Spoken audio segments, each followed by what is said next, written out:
pessoal, sejam todos bem-vindos à última unidade, unidade 4, da nossa disciplina de Organização e Gestão da Educação.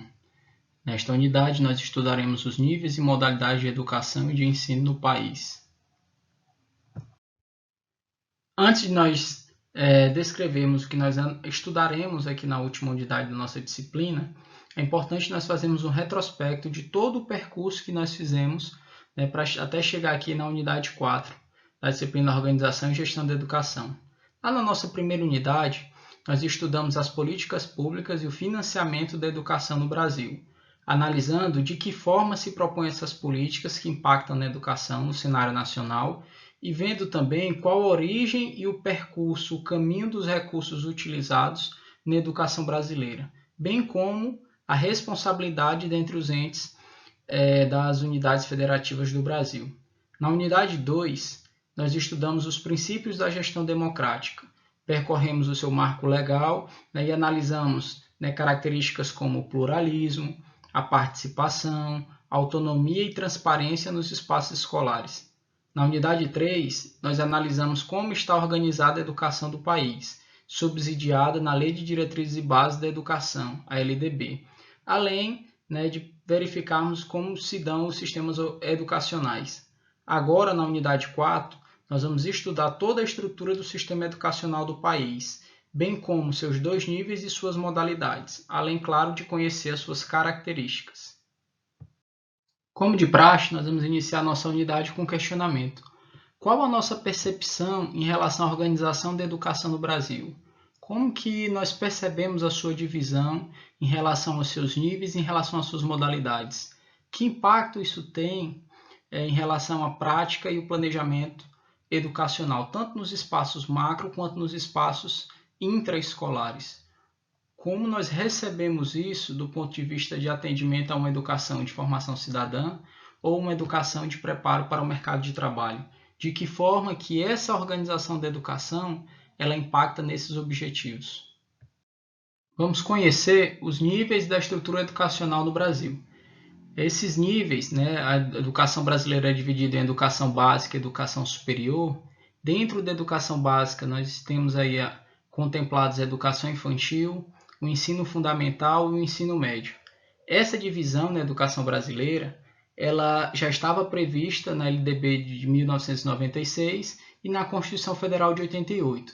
É importante frisarmos que a Constituição ela afirma que a educação básica é um direito de todos os cidadãos. Mas, assim, qual seria a finalidade da educação básica? Qual é o seu pressuposto? Segundo a LDB, o principal objetivo é desenvolver o aluno, garantir para esse aluno uma formação comum que seja indispensável para o exercício da cidadania, propiciar a ele também meios para que ele evolua no mundo do trabalho e consiga ascender em estudos posteriores, consiga verticalizar. Como que essa educação básica ela está organizada? Como é que nós podemos destrinchar a sua organização? Ela pode ser organizada em séries anuais, ela pode ser organizada em blocos semestrais, através de ciclos, através da alternância regular de períodos de estudo, e aí mais à frente a gente vai ver que a educação do campo trabalha muito nessa perspectiva do tempo escola e o tempo comunidade, ou também ela pode ser organizada em grupos onde não há correspondência de série, não há classificação serial. A classificação ela se dá com base na idade. A partir de agora, nós veremos algumas características da educação básica. Então, como visto anteriormente, a educação básica ela é composta por educação infantil, ensino fundamental e ensino médio. A educação infantil ela é a primeira etapa da educação básica. Ela tem como principal objetivo o desenvolvimento integral das crianças em seus aspectos físicos, psicológicos, intelectual e social. Quanto à previsão normativa, é importante destacar que a educação infantil ela passou a ter uma valorização. Valorização entende-se aqui não como momento de investimento, mas valorização como previsão normativa, porque ela apresentou-se como uma novidade na Constituição Federal de 88. Até então, não havia essa previsão. Em seguida, na LDB, em 1996, ela passa a ser obrigatória a sua oferta pelos municípios. A educação infantil ela deve ser oferecida em creches ou entidades equivalentes para crianças até 3 anos de idade e em pré-escola para criança de 4 a 5 anos de idade. Nesse nível de ensino, não há obrigatoriedade, importante salientar, de cumprimento de carga horária mínima anual. A avaliação também ela não se dá com a perspectiva de promoção, de ascensão. Mesmo para o acesso fundamental, isso não é a prerrogativa da educação infantil. A avaliação ela está focada no acompanhamento e no registro do desenvolvimento da criança. Vamos ver algumas características do segundo nível da educação básica, que é o ensino fundamental. Em 2006, houve uma alteração na LDB e com essa alteração, o ensino fundamental passou a ter 9 anos de duração. A finalidade deste nível de ensino, no caso o ensino fundamental, é que ele requer o desenvolvimento da capacidade de aprender dos alunos, tendo como meios básicos o pleno domínio da leitura, da escrita e do cálculo, além, claro, da compreensão do ambiente natural e social, uma compreensão do sistema político, da economia, da tecnologia, das artes, da cultura e dos valores em que se sustenta a sociedade.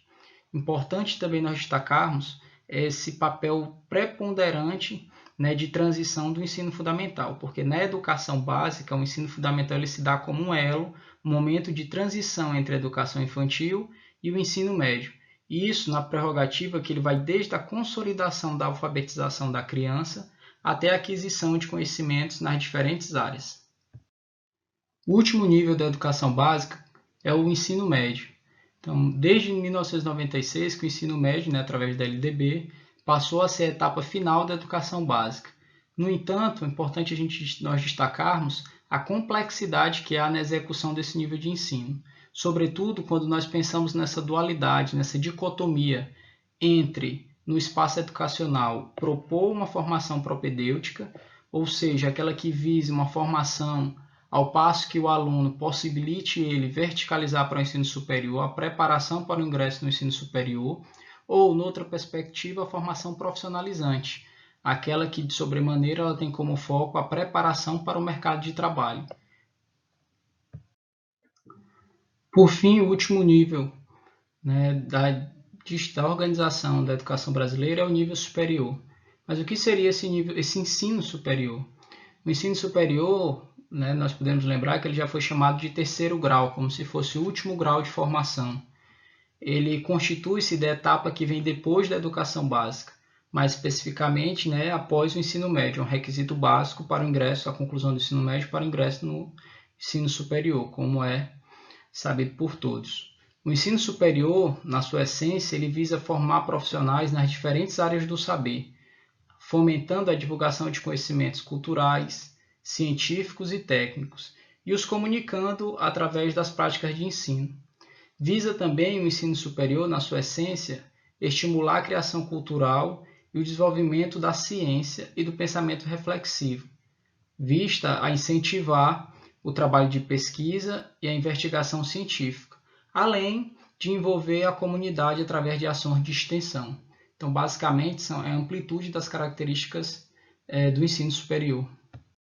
Além de níveis, a educação brasileira também se organiza através de modalidades de ensino.